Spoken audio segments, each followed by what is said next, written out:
My name is Henry Tamura, and I'm 59 years old. On the surface, I'm just your average, somewhat unremarkable office worker, currently holding the position of sales manager at a major manufacturing firm. I put in the time, paid my dues, and honestly, I was counting down the days until I could trade in my suit and tie for a fishing rod and a good book. That was my plan. Then, everything changed. I was called into the manager's office by Mr. Douglas, the day's shift manager, and he brought up a topic that completely threw me for a loop.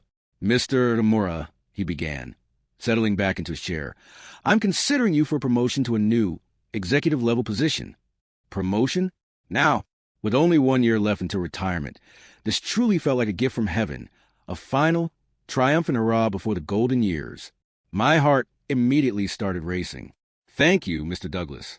I'd love to accept truly," I said, trying to keep the excitement out of my voice. But then came the kicker.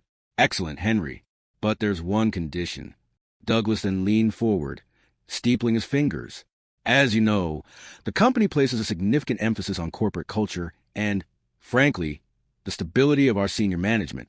We want our executives to project a specific image, one of success not just at the office, but at home, too." He paused, letting his words sink in. "Next month's Kenshinkai, that's the social mixer with our clients' top brass, and the big end-of-year party. Both of these are family events. Specifically, the Kenshinkai requires couples to attend. How is your wife, Mr. Tamura?" My stomach dropped. I immediately felt the blood drain from my face. I'm in a difficult position, Mr. Douglas." I explained that my wife, Emily, had been in the U.S. for the past 3 months to care for her sister, who was recovering from a serious operation. She was scheduled to be away for at least 6 months. "Actually, my wife is currently overseas." Mr. Douglas's expression immediately clouded over. The air in the room seemed to get colder. "Is that right? That's a problem, Henry." He picked up a pen and started tapping it on his desk, the sound deafeningly loud. "A happy family life is an important factor in this promotion, Henry. The company is specifically looking for managers who have visibly stable families to represent our values to our clients and our junior staff." He stressed the word stable, as if he were chiseling it into stone. It was a massive punch to the gut. All that hard work, all those years, suddenly hinging on my wife's travel schedule. As soon as I got home, feeling utterly defeated, I made an international call to Emily. "A promotion?" she practically shouted over the crackling line. "Henry, that's wonderful." "I know, but there's a family requirement, Em. The events are mandatory, couples only. I'd be in serious trouble without you there." A long silence followed. "I see," she finally replied, her tone subdued. "But I really don't think I can leave. My sister still needs me here for a few more months." "I understand, Em." I sighed, running a hand through my hair. I felt the promotion slipping away. "But you know what, Henry? I have a wonderful idea." Her voice suddenly brightened. "That'd be great, Em," I said, leaning closer to the receiver. "Why don't you ask Sarah?" She was referring to Sarah Ogawa, Emily's best friend and a longtime friend of ours. Sarah runs her own small aromatherapy salon from home and is one of the kindest people I know. Sarah, I think she'd be happy to take on the role. She loves a bit of drama. But is it okay to ask something like that? It's huge, Em. I'll talk to her first. Don't worry, Henry. I got a call late the next night. "Henry, Emily told me all about it." Sarah's cheerful voice chirped on the phone.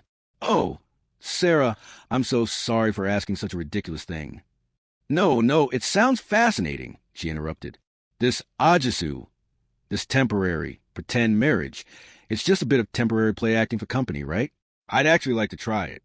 It sounds like a fun challenge." My jaw nearly dropped. "Really? You mean that?" "Yes, but I might need a bit of practice to sound like a real couple," she added playfully. And just like that, Sarah and I began our strange life as a contracted married couple. Sarah was 58 years old, 3 years older than Emily, but she looked incredibly youthful and cute. She had a mischievous sparkle in her eyes. "Well then, Henry," she said, walking into my apartment 1 week before the Kenshinkai, "I look forward to working with you from today." "Thank you very much, Sarah," I replied, still in a state of mild shock. "First, we need to get to know each other better," she announced, sitting on the sofa and pulling out a small notebook. That's right, I mumbled, totally unsure how to approach this. She began to interview me like a professional journalist. Hiroshi's favorite food is flatfish rice. The venue for Kenshinkai was a huge, glittering banquet hall in one of Tokyo's most exclusive luxury hotels. Stepping inside felt like walking onto a movie set, the air thick with the scent of expensive perfume and corporate ambition. "Thank you for your hard work." Director Tamura, a colleague, Mike Sutton, approached us right away. He was one of the younger guys in the department, sharp and always observing. "Mike, it's good to see you," I replied. "And this must be your lovely wife?" he asked, his eyes wide with slightly envious admiration. I was about to introduce her formally, but Sarah smoothly cut in, absolutely nailing her role. "Yes, I am. I'm Sarah. My husband is always grateful for your help, Mike. He speaks highly of you." She had a warm, genuine smile that instantly charmed him. I was honestly stunned by her performance. She played the role of the supportive, elegant corporate wife perfectly. The transformation was complete. I was impressed by how incredibly natural she was. She looked like she'd been attending these events her whole life. "You're so kind, Mrs. Tamura. Mr. Tamura is a lucky man," Mike gushed. "Thank you," Sarah replied, and in a subtle, perfectly timed move, she lightly touched my arm. The gesture was so natural, so tender, that to any observer, we genuinely looked like a devoted, long-married couple. "Seriously, sir, you are a lucky man," Mike repeated, shaking his head. "Yes, I agree," I answered, feeling a genuine flush creep up my neck. I realized I was blushing, caught up in the reality of the moment we were creating. When the party officially began, we were seated at a large table with several other couples. Mrs. Douglas, the manager's wife, a formidable but polite woman, was sitting next to me. "How long have you all been married?" she asked the table generally. "We'll be celebrating 30 years next year," Sarah answered instantly, without missing a beat. That was, of course, the exact number of years Emily and I have been married. "That's amazing," another wife exclaimed. "What's the secret to such a long, happy marriage?" Sarah looked directly at me, and her gaze held an unexpected depth. "Thinking about each other, perhaps?" she mused.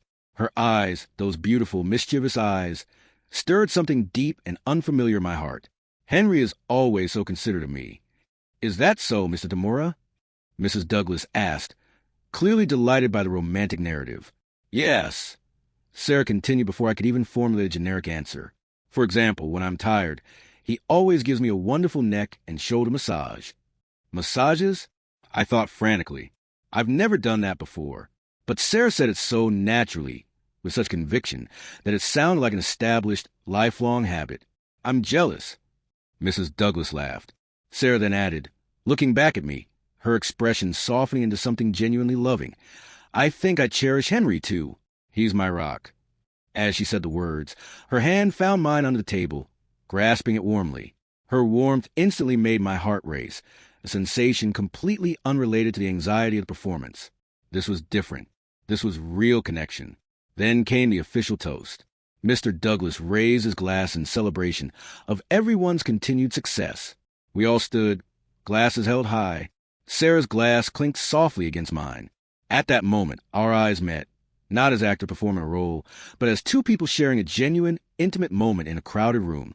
"Good work, Henry," she whispered, her smile radiant. "Thank you, Sarah," I replied, my voice a little husky. It was right then, amidst the champagne and the clinking glasses, that the startling realization hit me. The way I looked at Sarah was no longer that of a mere friend or even a talented actress. It was something profoundly more. After Kenshinkai, we took a taxi home, the awkward silence broken only by the hum of the city lights flashing past the windows. "Good work tonight, Sarah," I said, leaning back. "Thanks to you, everything went perfectly. I think I'm definitely getting the promotion." "Really?" Sarah's face lit up. She looked genuinely delighted by my success. "Yes," I confirmed. "Everyone thought we were a real couple. Your performance was flawless." "I'm glad," she said, her smile turning a little shy.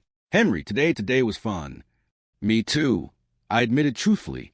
When we got back to the apartment, Sarah immediately made us tea. "You were like a real wife today, Sarah. Natural and kind." I told her. Sarah wilted happily at the compliment. "But I'm a little tired. Henry, that was exhausting work."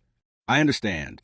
Let's get some rest early today," I suggested, about to stand up. But as I moved, Sarah reached out and gently took my hand. "Henry," she began, her voice barely a whisper, "can I ask you one favor?" "What is it, Sarah?" Her eyes were fixed on mine, full of an earnest plea. Can we pretend to be a real couple just for tonight?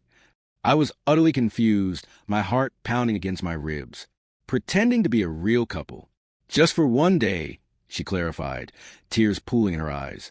Just tonight, I want to be Henry's wife. But from tomorrow, we'll be friends again, I promise. I saw a crushing loneliness in her eyes, a reflection of the emotional tightrope she was walking. That's why I want to spend just tonight like a real couple. Please, Henry. My entire being was in turmoil. Every ounce of my corporate conditioning, my marriage vows, my loyalty to Emily screamed no. I couldn't answer immediately. I just sat there, paralyzed by the raw emotion emanating from her. I just want to be with you, she repeated, holding my hand tightly. Please. Slowly, almost against my will, I nodded. The battle between my duty and my sudden, overwhelming desire was lost. Sarah sat next to me on the sofa. We just stood there, close, without saying anything. Henry, she said softly. What? I was very happy today. Me too, I confessed. Truly. Sarah leaned against me, and the beautiful, light scent of her hair, her signature aromatherapy oils, enveloped me. It was intoxicating. Sarah, I whispered. What? You're a very attractive woman. Thank you, she murmured. I slowly lifted my hand and gently placed it against her cheek. Her skin was warm and incredibly soft beneath my fingertips. Henry. Sarah looked up at me, her eyes deep and vulnerable. I felt like I was being pulled into them, losing myself completely. What are you thinking about me? At that precise moment, my cell phone rang, jarring us both back to reality. It was an international call. Emily. I felt a sudden, crushing wave of guilt. Sorry, I mumbled, scrambling to answer the phone. Hello? How was the Kenshinkai? Emily's voice was bright and full of expectation. Yes, Emily, it went perfectly. I lied. It went well. How was Sarah? I looked at Sarah. She had quietly moved away from me and was sitting a small, respectful distance away. She was staring down at her lap, her expression carefully blank. She was very cooperative, Emily. More than cooperative, actually. That's good. I'll have to thank her properly next time. How are things going over here? It's tough, but we're doing our best. I see light at the end of the tunnel, she replied, sounding weary. I see. Hang in there, Em. I'll call you tomorrow. I promised, feeling a profound sense of having failed her. After I hung up the phone, the intimate atmosphere was shattered. Sarah immediately stood up. I'm going home now, Henry. Sarah, wait. Today was fun. Thank you, I said, standing up with her. She moved toward the door, then turned back to me, hesitating. She lifted her face, as if she were about to kiss me, but stopped midway. Her eyes held a mixture of deep sorrow and resignation. I'm sorry, she whispered. Bye, Sarah. Good night. I managed, the words catching my throat. Good night, Henry, she said, and then she was gone. I saw her off, and the closing of the door felt like the closing of a chapter that I desperately didn't want to end. I couldn't sleep that night. Sarah's warmth, her faint scent, her natural smile, her confession. Everything was burned into my mind. I lay there, staring into the darkness, forced to confront the impossible question. Had I fallen in love with my wife's best friend? The pretense was over, but the feelings it had uncovered were devastatingly real. The next morning I was a wreck. My apartment felt hollow, and a lingering scent of Sarah's delicate perfume seemed to mock me. I was preparing for the most important phase of my career, having secured a massive promotion, yet I felt like a teenager whose heart had just been broken for the first time. Then, the inevitable happened. I got a call from Sarah. Henry. Her voice was crisp, professional, and unervingly composed. It was the voice of Sarah Ogawa, the family friend, not Sarah, the co-conspirator from last night. Thank you for yesterday. It was successful. No. Sarah, thank you. I replied, my voice sounding rough and defeated. There was a noticeable pause, a brief moment of static silence that felt heavier than any conversation. But Henry, she continued, her tone dropping slightly, hardening, we need to forget about yesterday. All of it. The conversation, the late night, everything. I knew she was right, but hearing it felt like a physical blow.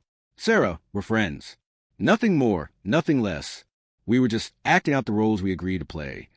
I understand, I whispered. That's right, she confirmed. Let's keep our distance until the end of year party. It's safer that way. For all of us. Understood.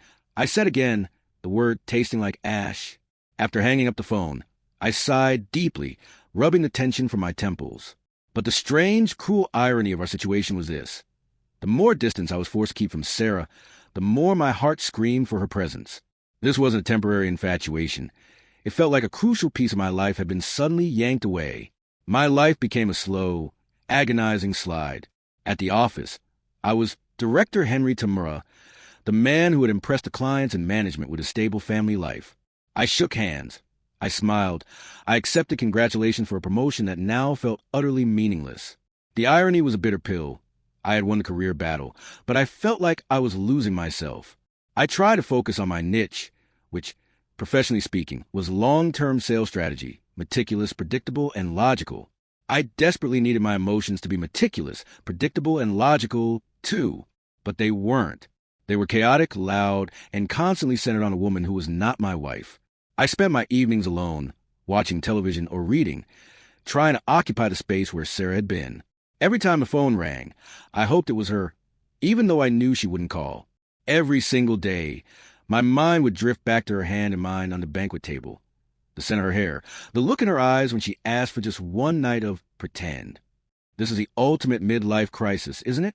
It's not the sports car or the sudden career change. It's the unexpected realization that the comfortable life you built, the one you assumed was final, isn't satisfy you anymore. It's finding a new, electric kind of joy and realizing the terrifying cost of keeping it.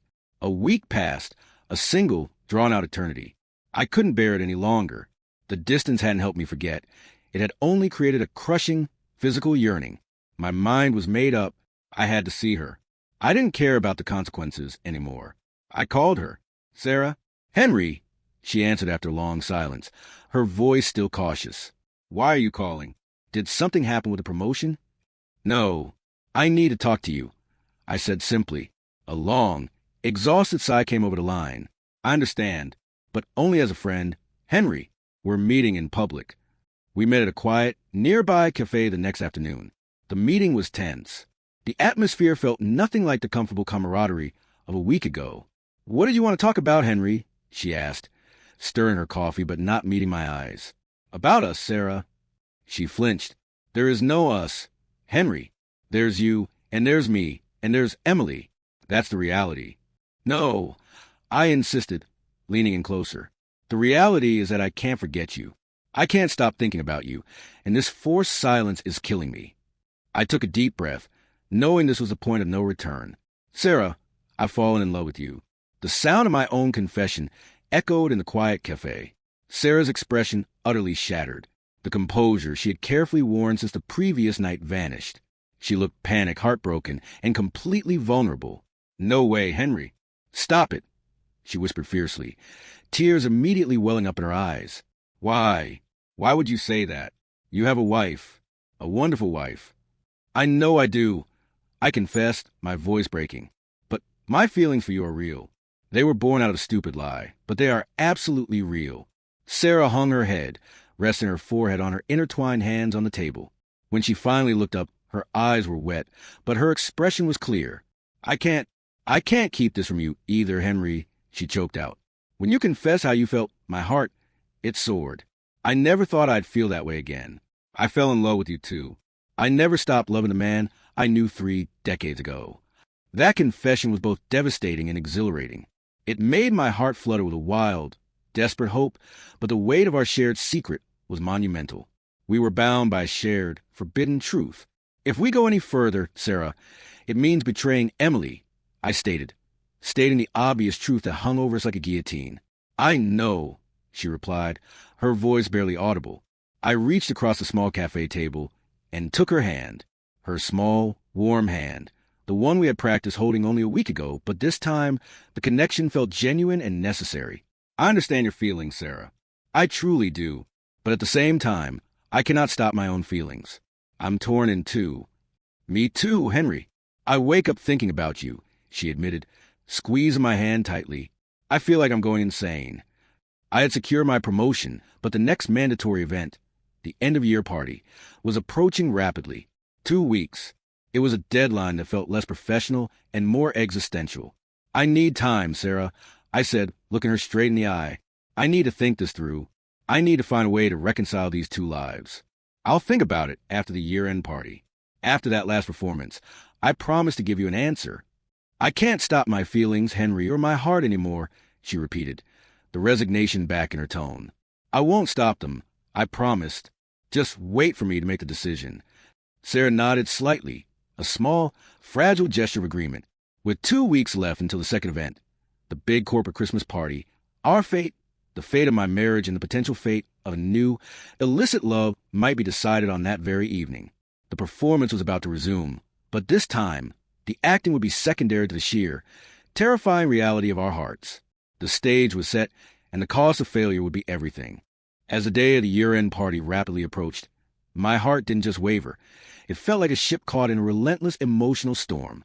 Every day was a tightrope walk between my corporate responsibilities and the terrifying, exhilarating reality of my feelings for Sarah.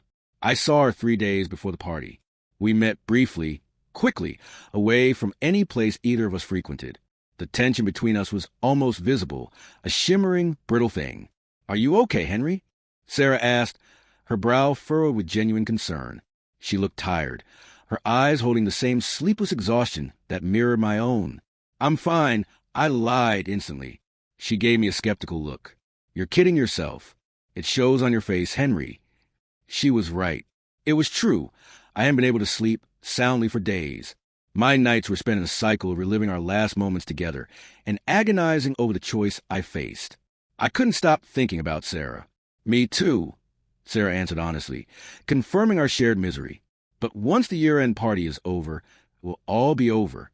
The pretense, the contract, this complicated situation." There was a hint of resignation in her voice, a sense that she was preparing to accept the end of our pretend marriage and, perhaps, the end of our impossible connection. "Is that okay with you, Sarah?" I asked, my voice barely a whisper. "That's the only way, Henry. We've done what we set out to do." She gave me a brave but fragile smile. I couldn't say anything. How could I tell her that the professional success I was about to achieve, the promotion, the recognition, felt like dust compared to the possibility of a future with her? The morning of the party, I made the usual courtesy call to Emily. The crushing sense of guilt that had been a dull ache now sharpened into a knife twist. "Hello, Henry," Emily answered cheerfully. "Emily, darling, today is the last event," I reminded her, trying to keep my tone light. "Right. Do your best. And please, Henry, tell Sarah again that I'm really grateful to her. She saved your career." "I will, Em. I'll have to thank her properly next time." I managed, the words sticking in my throat. I felt like a thoroughbred hypocrite. "Emily, what about—" I started, intending to ask her about my complicated feelings, my confusion, my sudden and unwelcome love for a friend. "No, nothing. Henry." "I'm fine," she interrupted, misinterpreting my choked silence as me asking about her well-being. "Right. Take care of yourself. Please." "I love you," I said, saying the last 3 words out of duty and with a terrible sense of hollowness.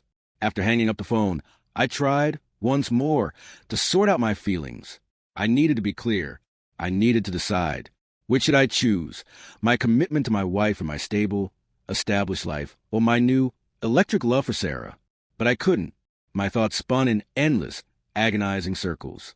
In the evening, Sarah came to my apartment, dressed impeccably. She looked stunning, professional, and yet there was a quiet solemnity about her that suggested she was bracing for the final curtain. "Today is the last time," I noted, the gravity of the statement settling heavily between us. "That's right," she agreed. Sarah seemed more reserved than usual, pulling back into the purely professional role. "Do you think we still look like a real married couple, after the distance?" I asked, needing a final reassurance. "It'll be fine, Henry. We're professionals," she replied, though her attempt at humor fell flat. I noticed a loose thread on her elegant dress and reached out to fix it. The moment I touched the soft fabric, my fingers accidentally brushed her skin near her shoulder. The jolt of electricity was immediate and intense, a physical reminder of the connection we had suppressed for a week. "Henry," she breathed, her eyes widening. "Yes." She took a quick, decisive breath. "I'm not going to think about anything tonight. I'm just going to act my role. I won't let you down. Let's go, Sarah." "Yes," she echoed. But even as we held hands and headed out the door, my mind was already racing. My mind was made up, though I hadn't yet admitted it to her, or perhaps fully to myself. The venue for the year-end party was even more spectacular than Kenshinkai, a glittering affair with hundreds of people. The noise was deafening, the stakes impossibly high. "Congratulations, Director Tamura," came the booming voice of Mr. Douglas. "I've already received approval for your promotion, effective January 1st. It's thanks to your wonderful wife, who clearly supports you so well." "Thank you, Mr. Douglas." "That's right. It's certainly thanks to Sarah," I said, looking at her. She smiled her perfect corporate smile. "You should all follow his example," Douglas announced to a group of colleagues nearby. "What do you mean, sir?" one of them asked. "It's rare to find a couple who get along so well," Douglas insisted. Our colleagues looked at us enviously, seeing the picture of marital bliss we projected. "Is that so?" I asked, trying to sound modest. "Yes, Henry. Looking at you two, anyone can see you truly love each other," another colleague, Dennis, commented sincerely. Sarah and I exchanged a fleeting, loaded glance at his words. The performance had reached its peak. The official toast came. "To Director Henry Tamura and his wonderful wife." Mr. Douglas shouted over the din. Our glasses clinked. "Congratulations, Henry," Sarah murmured, her eyes holding mine, a silent acknowledgement of our success. "Thank you, Sarah," I replied. At that moment, as the sound of the celebration washed over us, I felt a wave of clarity. The ambiguity, the guilt, the confusion, it all suddenly crystallized. I knew what I had to do. The year-end party was finally over. We took a taxi home, the silence now heavy with an impending farewell, not a shared secret. "Thank you for your hard work, Sarah." "It's all thanks to you," I said, sincerely. Once inside the apartment, Sarah made me tea, the last act of her contract as my wife.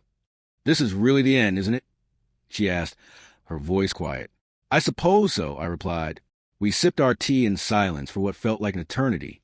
"Henry," she finally broke the silence. "Yes."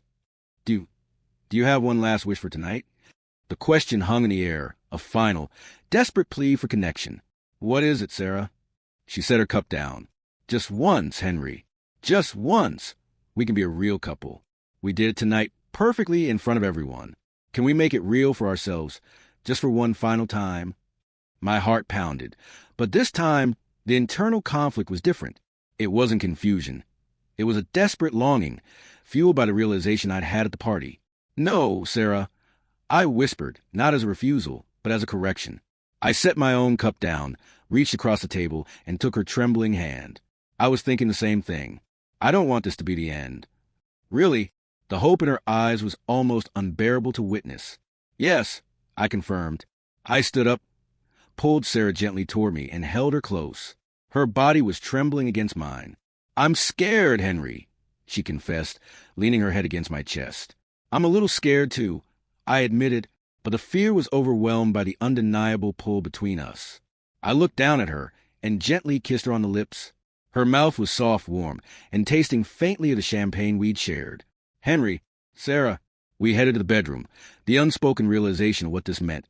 A profound betrayal of my vows, the beginning of an impossible new chapter, hanging heavy but ignored. "Are you sure, Henry?" she asked, her eyes searching mine in the dim light. "Yes, Sarah. I've made my choice." Sarah nodded quietly, a single tear tracing a path down her cheek, but her expression was serene. In the quiet solitude of the bedroom, away from the demanding scrutiny of the corporate world and the crushing weight of my conscience, we began to shed not just our clothes, but the roles we had been playing. I reached for the zipper of Sarah's elegant dress. As I slowly pulled it down, revealing the curve of her back and the smooth, beautiful line of her shoulder in the soft moonlight filtering through the window, I felt a tremor run through her body.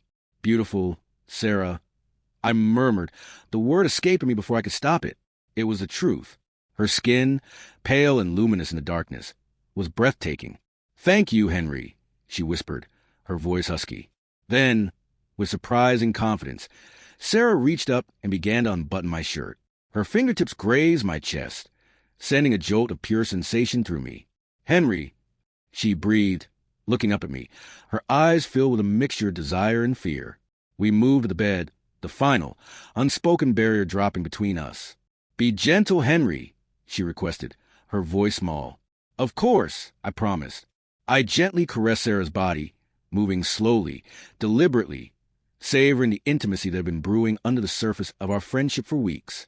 As our connection deepened, Her initial nervousness slowly dissolved, replaced by a passionate response. Her movements, initially hesitant, gradually became more urgent, more demanding. "Henry, what about me?" she asked, her hands grasping my face, drawing my focus entirely to her. "I love you, Sarah. I truly do. I confessed, the words finally completely free. "Me too, Henry," she replied, her voice breaking with emotion. "I think I've loved you forever." We became one, and in that moment, the entire universe seemed to contract around the warm, enveloping reality of her. It was ecstatic, liberating, and utterly terrifying. "It feels so good, Henry," she sighed, her expression radiating pure happiness. We lost all track of time, consumed entirely by the moment, the long-suppressed connection finally bursting free. Afterward, we lay tangled in the sheets, our hearts gradually slowing down, the air filled with the quiet realization of what we had just done. "Henry," Sarah spoke into the darkness. "What?" "What happened tonight, it has to be a secret. A very deep, very dangerous secret." "I know, Sarah. I understand the risk," I replied, pulling her closer. "But don't forget it, Henry. Don't forget what this means," she insisted, her voice serious. "I won't forget. I couldn't if I tried, I promised," hugging her tightly. Her warmth, her scent, the feel of her in my arms. This felt more real, more vital than anything I had experienced in years. The next morning, I woke up to the smell of coffee and something cooking. Sarah had woken up early and made breakfast for me. She was standing at the counter, perfectly composed, wearing the same outfit she arrived in, though her hair was slightly tousled. "Good morning, Henry," she greeted me with a soft smile. "Good morning, Sarah," I replied, walking into the kitchen. We ate breakfast together, a familiar ritual now, but the atmosphere was clearly, undeniably different. The quiet formality had been replaced by a deep, silent intimacy, a shared knowledge that bound us together in a perilous way. I looked at her, ready to talk about our future, ready to discuss the choice I knew I had to make. "Sarah, about last night." Sarah cut me off gently, but firmly. "Henry, listen to me. From today on, we must be friends again. We played our roles. We finished the contract. We can't let what happened last night, as beautiful as it was, change the reality of our commitments. Sarah, please, you know I can't just flip a switch." I pleaded. She took my hand, her expression serious. "We have to. For Emily, for your promotion, we have to maintain the narrative for now." I nodded, defeated by her logic and her strength. "I understand. But, Sarah, just ask yourself one thing honestly. Can you really go back to just being friends?" Sarah was silent for a long moment. She looked out the window, her jaw tight. When she finally turned back to me, her eyes were shining with tears. "I don't know, Henry," she confessed, her voice thick with emotion. "I don't think it's possible for me. I can't forget you. I can't unfeel what I feel. The dam broke." She looked utterly distraught. "But if I've ruined things for Emily, if I've hurt my best friend because my feelings for you are genuine, then what have I done, Henry?" She started to cry, silent tears streaming down her face. What should I do? I got up and pulled her into a tight hug. "I don't know, Sarah. I don't know the answer either." I held her until the tears subsided. "Emily is due back in 3 months. I finally said, laying out the timeline. "Please, Sarah, give me that time. Let me think this through clearly and honestly before she returns. I need to figure out how to be fair to everyone. It'll be 3 months until Emily comes back," she repeated. "Okay, Henry, I understand. I'll wait for your decision." She stood on her tiptoes and kissed me tenderly, a lingering, meaningful kiss. "I'll wait," she promised. "But be honest with yourself, Henry. That's all I ask." Then she left. For the next 3 months, I agonized over Emily and Sarah. I had secured a promotion, and I was thriving professionally, but personally, I was paralyzed. I was faced with the most difficult, most monumental decision of my life. Which should I choose? My love for my wife, Emily, the comfort of my established life, and my sense of duty? Or my new, electrifying, and deeply genuine love for Sarah? The decision had to be made soon. Emily was due to return home in 1 week. The 3 months that followed were, without a doubt, the most emotionally grueling period of my life. I was living a dual existence. By day, I was a newly promoted, successful executive, Director Henry Tamura, admired for my professional acumen and envied for my stable family life. By night, I was a man paralyzed by love and guilt, staring at the ceiling and trying to calculate the moral cost of my desire. My new executive position, the very thing that had brought Sarah into my life in this strange, contracted way, was demanding. I immersed myself in work, hoping that the rigorous demands of strategic planning and budget analysis would dull the sharp, insistent ache of my heart. But it was a temporary fix at best. Every major decision, every successful negotiation, felt hollow because the person I truly wanted to share it with was a secret, forbidden thought. I found myself constantly analyzing the two women in my life, like a manager trying to choose between two essential but incompatible systems. Emily represented stability, duty, and history. Our life together was comfortable, predictable, and built on 3 decades of shared memories, sacrifice, and mutual respect. She was my past and my established future. Yet, when I spoke to her on the phone, the conversations felt increasingly distant. I was a fraud, and the guilt created a vast, unbridgeable chasm between us. I couldn't bear to talk about the promotion, knowing she believed it was secured by her best friend playing a loving, supportive role. Sarah represented passion, excitement, and the terrifying thrill of a second chance. With her, I felt alive in a way I hadn't since I was a much younger man. Our time together, though brief and largely based on a lie, had revealed a profound, undeniable connection. She was a reflection of the vibrant self I thought I had lost years ago. The question wasn't just who I loved, but who I wanted to be for the rest of my life. Did I want the comfort of the life I had built, or the volatile, uncertain chance at true, late-life happiness? This wasn't just an affair. This was an existential choice. The deadline approached with frightening speed. Emily was due home in 1 week. The time for agonizing was over. I had to choose, and I had to tell the truth, to Emily, to Sarah, and to myself. I knew that whatever I decided would cause pain. There was no clean, gentle way out of the situation. But continuing to live this lie, deceiving both women, was the most cowardly and destructive path of all. I thought about Sarah's parting words. Be honest with yourself, Henry. That's all I ask. I was honest. The thought of never seeing Sarah again, of returning to a life where I was merely existing, was simply intolerable. The love I felt for her was too strong, too new, too necessary to abandon. I had to face the consequences.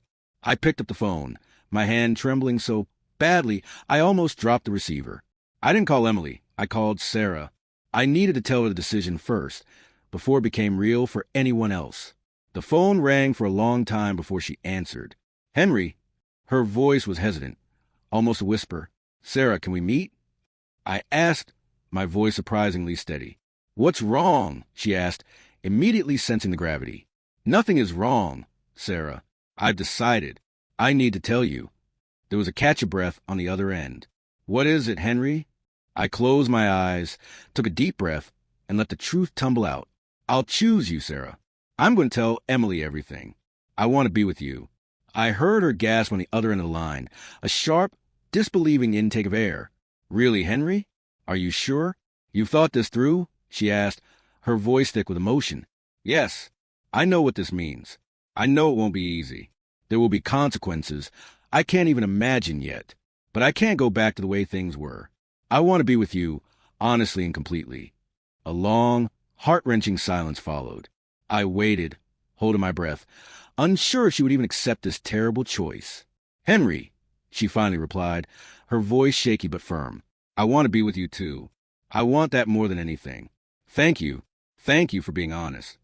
The relief that washed over me was enormous, instantly followed by the immediate, devastating realization of the difficult path ahead. Our relationship, which had begun as professional, contracted marriage, an easy corporate lie, had turned into true, complicated, and forbidden love. Our new life was about to begin. I still don't know if it was the right choice in the moral sense. I knew it would hurt Emily, and that pain would haunt me forever. But the time I spent with Sarah, the laughter, the easy intimacy, the vibrant feeling she brought out in me, was the most brilliant, essential time of my life. A new, terrifying, and exhilarating love had begun for me at 59 years old. It was virtuous in its honesty, dangerous in its execution, but beautiful in its truth. The next step, however, was the hardest, telling Emily everything. With the decision made and Sarah now aware of my choice, the last week before Emily's return felt less like an agonizing wait and more like a period of necessary, terrifying preparation. I spent the week trying to figure out how to structure the conversation, how to minimize the pain, knowing full well it was impossible. There is no script for ending a 30-year marriage because you fell in love with your wife's best friend during a corporate deception. I had been promoted, yes, and I was about to walk into the greatest professional role of my life. But I was also about to dismantle my personal world entirely. The weight of my actions pressed down on me like an anvil. When Emily finally called from the airport, her voice full of relief and exhaustion, I knew I couldn't delay it. "Henry, I'm at the gate. My flight just landed. Can you come pick me up?" I'm so sorry, but I need you to take a taxi home. I have to finish up a critical project and need to be here to receive a huge file. I lied smoothly. The corporate cover story is second nature now. I couldn't face her in the celebratory chaos of the airport. This needed to be on my neutral ground, away from any potential public scene. "Oh, that's unlike you, but okay, Director Tamura," she teased, clearly thrilled to be home. "I'll see you soon. I can't wait to hear all about the promotion, and thanks, Sarah." That last sentence, the mention of Sarah, was the knife twist I couldn't avoid. I spent the next hour pacing the apartment, straightening things that didn't need straightening, trying to occupy myself until I heard the key turn in the lock. Finally, the front door opened. "Henry!" Emily rushed in, dropping her carry-on, and gave me a huge hug. She smelled different, like recycled airplane air and the faint, familiar scent of the hand cream she always used. For a second, a powerful wave of nostalgia and doubt hit me. Was I making a terrible mistake? "Welcome home, Em. I missed you," I said, returning the embrace, which only made the coming conversation harder. She pulled back, her face beaming. "It's so good to be home. Look at you, all Director-Y. We need to celebrate. And where's Sarah? I need to give her the biggest thank you. She saved your career." "Emily, stop." I interrupted, my voice firm but quiet. I led her to the living room sofa, the same sofa where Sarah and I had practiced holding hands and where I had made my reckless promise for one night.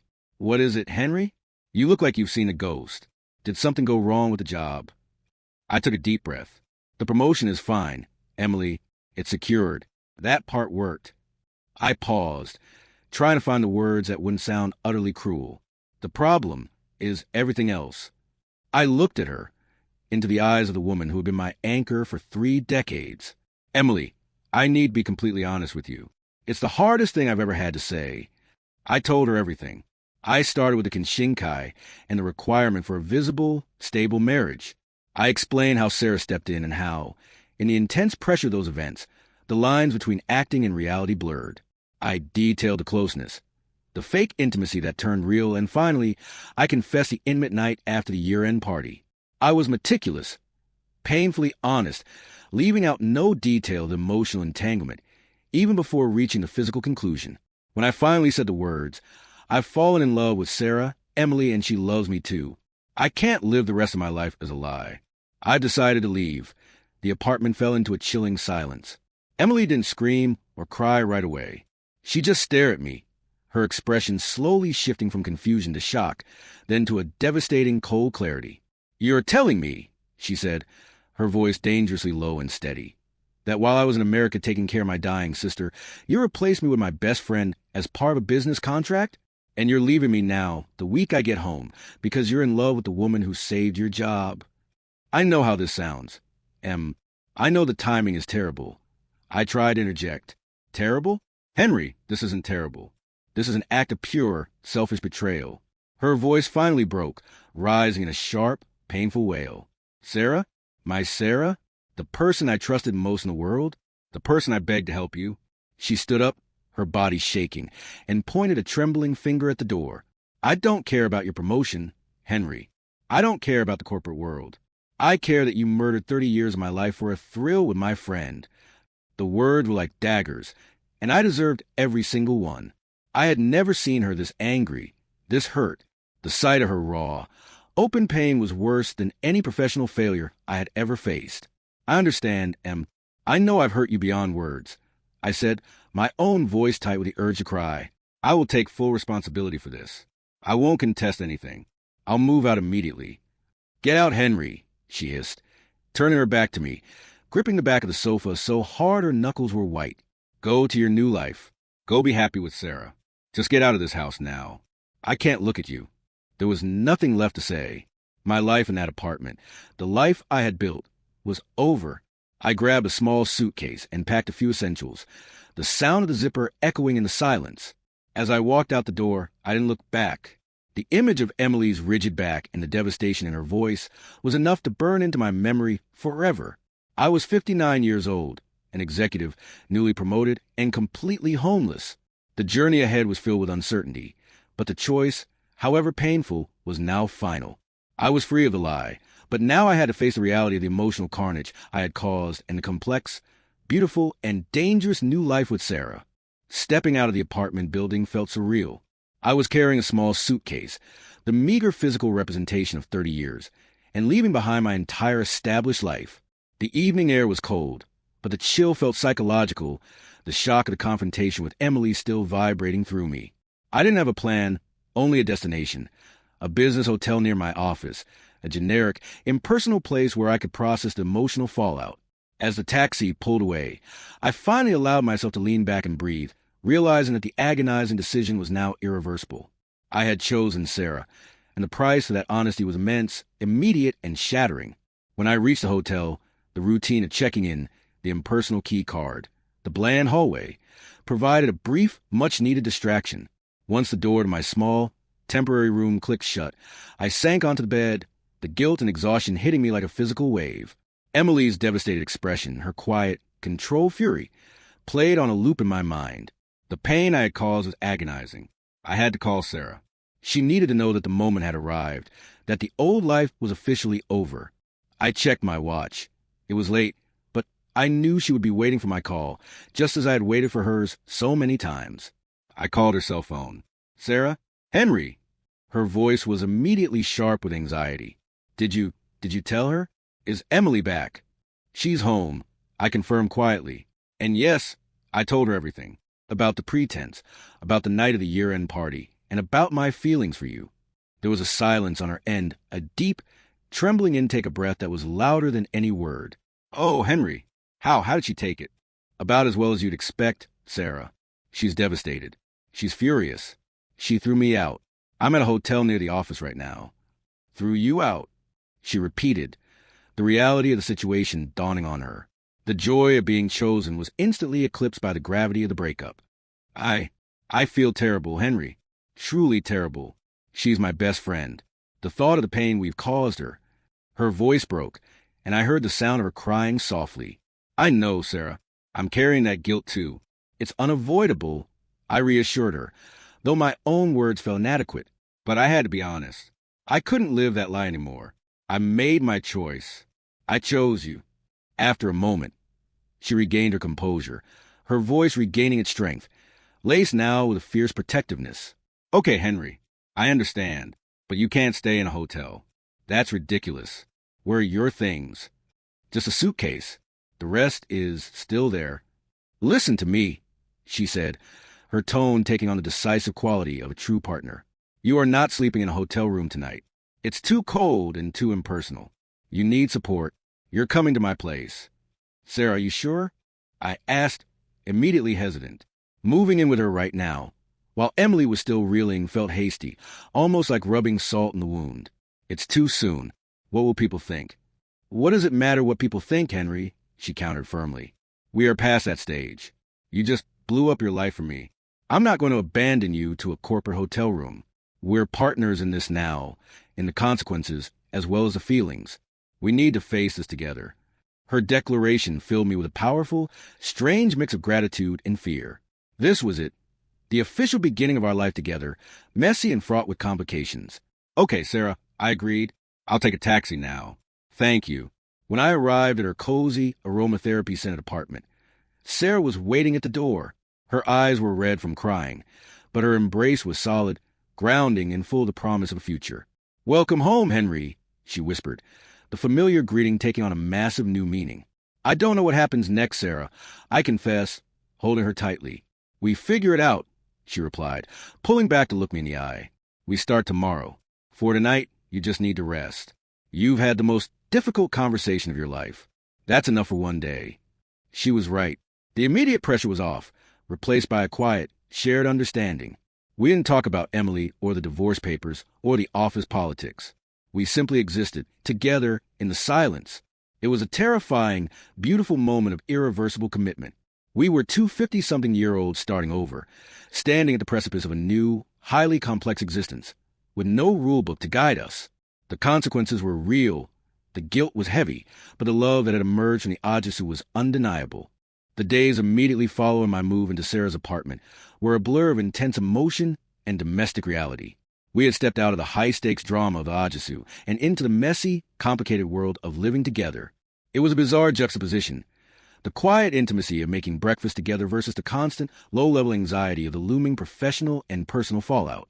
Sarah's apartment, which was also her aromatherapy studio, was cozy, warm, and constantly filled with the calming scent of lavender and citrus. It was a stark contrast to my sterile hotel room, and, more importantly, the vast, quiet familiarity of the house I had just left. For the first time, I felt like a guest in my own life, navigating the new normal.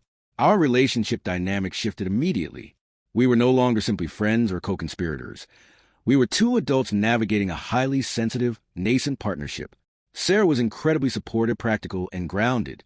She handled the logistics, helping me find a temporary rental apartment nearby. As we agreed, moving in permanently right away was too inflammatory, organizing the retrieval of my essential belongings, and keeping me focused on the now rather than the agonizing yesterday. "We have to treat this like a business merger, Henry," she told me one morning, pouring coffee. "The past is the old ledger. It's closed. We focus on the P&L of our new life. It has risks, but we're going to mitigate them." Her clarity was a lifeline. But despite her strength, there were moments when the guilt would overwhelm her. She would look at me and whisper. Emily called me. She didn't scream. She just asked me why. And I didn't have an answer that didn't sound selfish, Henry.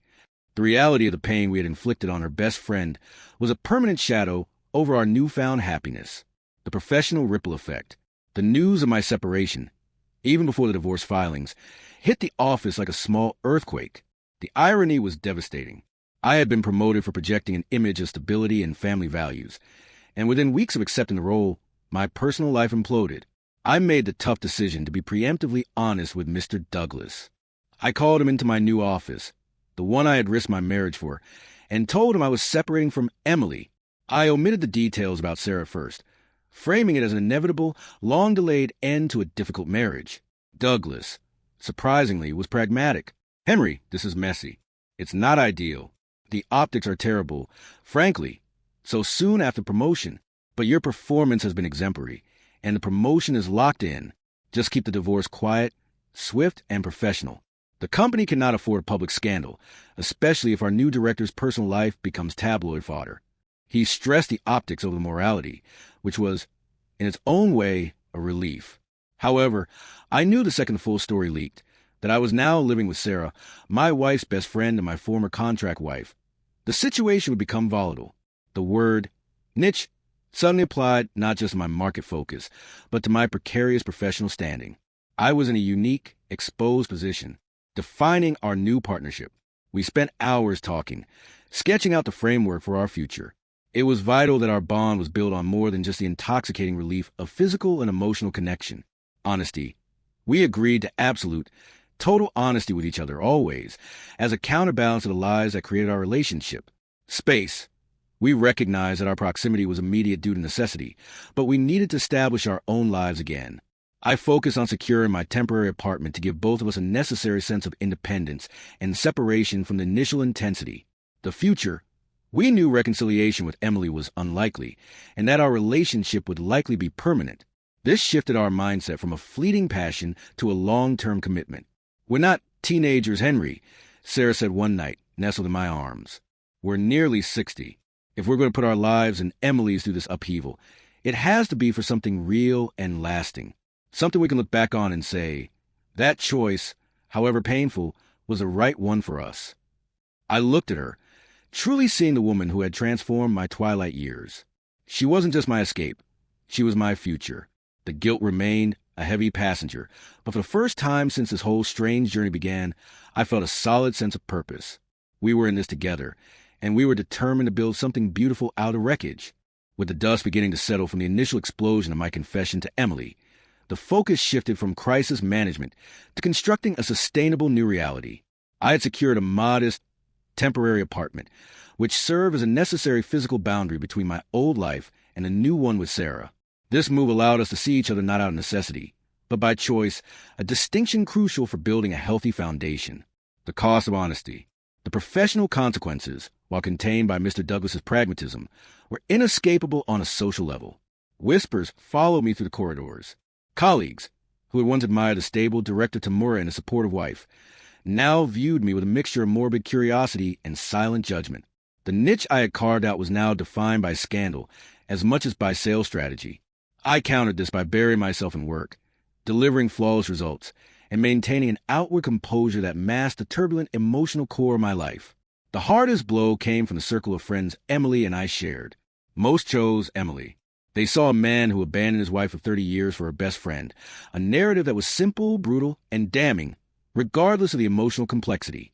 We became social pariahs in our old circles, a bitter realization of the ultimate price paid for our truth, the foundation of trust. This isolation, however, forced Sarah and me to rely solely on each other, solidify our bond in a way that months of pretend marriage never could. We recognized that our love was born in the storm of deceit, and the only way to validate it was through absolute, unflinching trust and honesty. One evening, Sarah brought over a box of old photographs, pictures of her and Emily in their 20s, laughing, sharing secrets, and dreaming of their futures. It was an incredibly brave and painful gesture. "I need to face this, Henry," she said, tracing a finger over an image of a young Emily on her wedding day. "This is the hardest part. I didn't just hurt you. I broke her trust. We can't pretend this didn't happen, and we can't let our happiness erase her pain." We sat together, acknowledging the loss, the betrayal, and the cost of our new beginning. It was a crucial reckoning. Our relationship wasn't just about stolen moments and passion. It was about accepting and owning the damage. This shared recognition of our moral complexity, rather than diminishing our love, cemented it. The new horizon. As the months passed, the intense urgency of the crisis receded, replaced by the comforting rhythm of a real life. We found joy in the mundane.